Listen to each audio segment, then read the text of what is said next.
crafters, welcome to the Crafty Corner. Grab your supplies because today we are going to make this spider in a spider web. Come on down to the Fayette County Public Library and grab your package of supplies.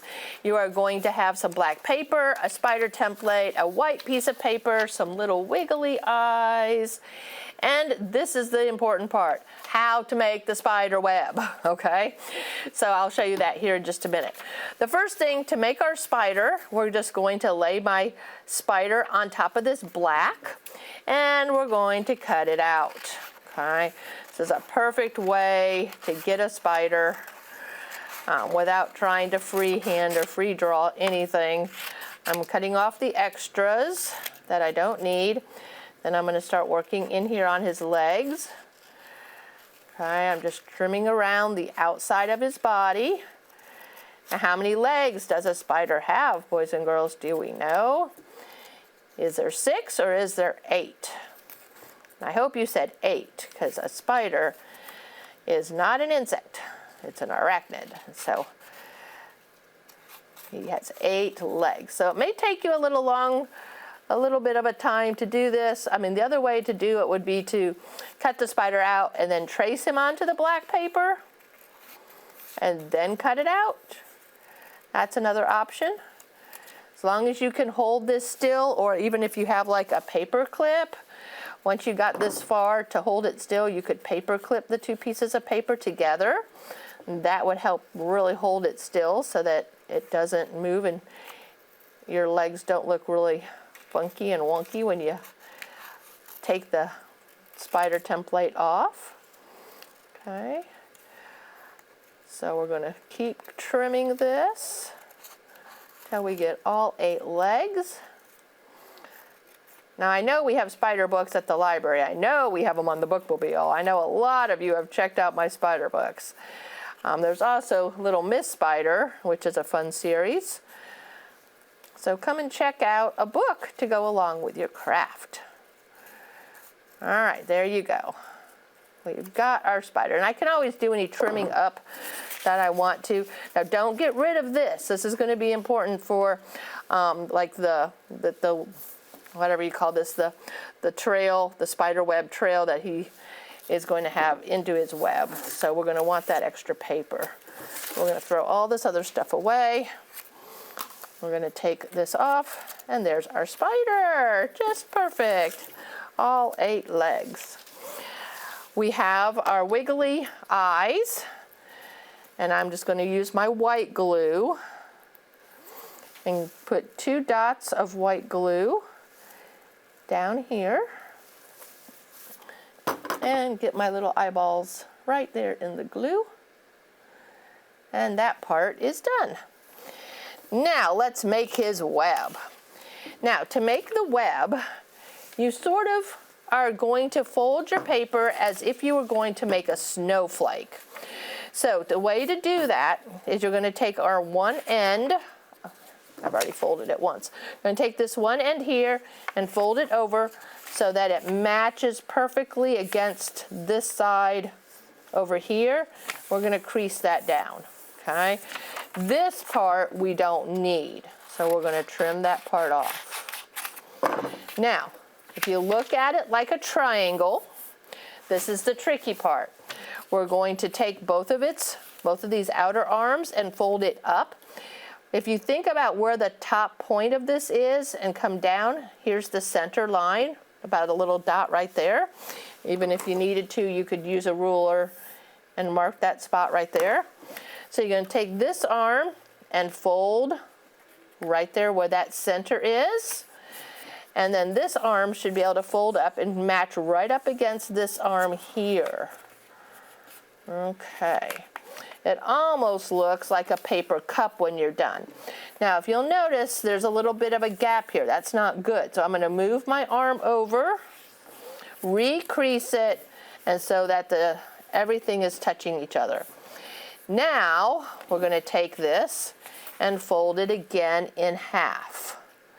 I do have a little overlap here that's not quite matchy-matchy, but I think we'll be okay. So we're going to do that. So now, if you look, there's a fold here, and this part opens up. The fold is down, make it down, okay? And we're going to trim off the top. We don't need this part, these little mountains that stick up, these little triangles. So we're going to take this and curve it like that. Throw this part away. Now, I would suggest that you maybe take your take your pencil and just draw in these little rectangles. 1, 2, 3, 4, 5, 6, 7. They have 8. I don't know if I can do all 8. 1, 2, 3, 4, 5, 6. Maybe I can do 7. Maybe I can get one more right there. Okay, so once you have those little rectangles, and you do want to sort of arc them, because if you'll notice how mine arc here, that one turned out really well. So I'm going to try to follow the same arc as the top. I'm just going to arc this up a little bit. Try to follow that same arc. And boys and girls, this is a little tough cutting through this much paper. And you want this tab to come out. Okay.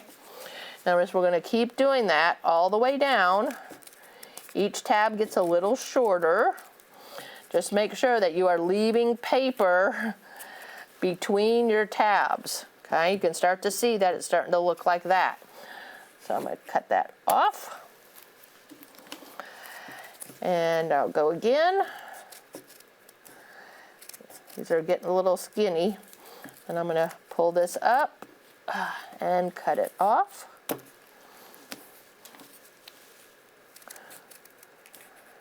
If you've ever made snowflakes, this is one way to make snowflakes, is to cut on that seam and cut all kinds of different shapes out.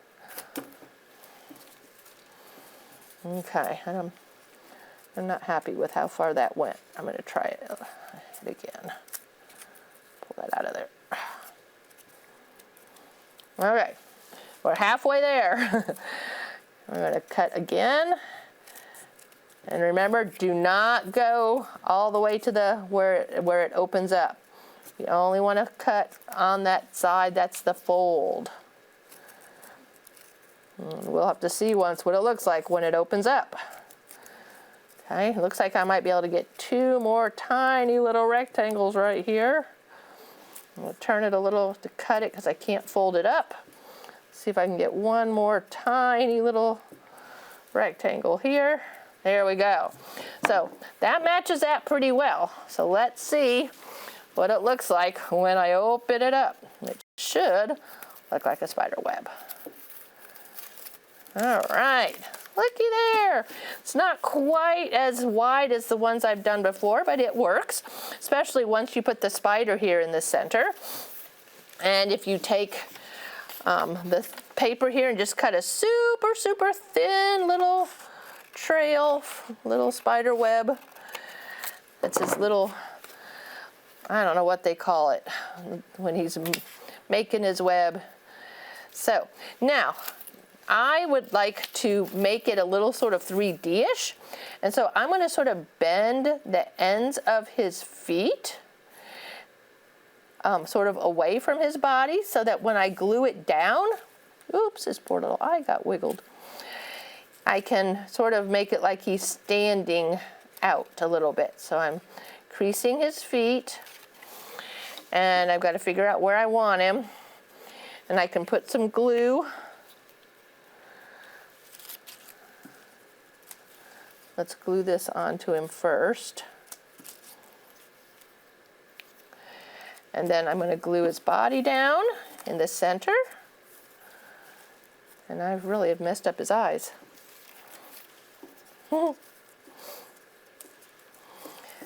And then to glue his little feet down, this part's a little tricky, obviously. You can see it's still wiggling around. And glue his little feet down and bend his legs up a little bit so that it looks like he's popping off the paper. So if you just want to glue him flat down, of course, that's totally fine too. Just depends on how well your web came out. Anyway, so that's one of the ideas, is to glue his little feet so that he pops off of the paper. And it might take a minute or two to hold it down. I'm getting stuck now. Okay. And you might need to wait a little bit between legs if you're going to want to make him stick out like this. I like making 3D things. So now the glue will dry clear on his eyeballs, so don't be too worried about that. And then we have our spider web. All right, got our little spider web. All right, thank you so much for watching. I'm Miss Lisa for the Crafty Corner in the Fayette County Public Library. Join me again next week, and I will have another craft for you. Enjoy Halloween. Bye now.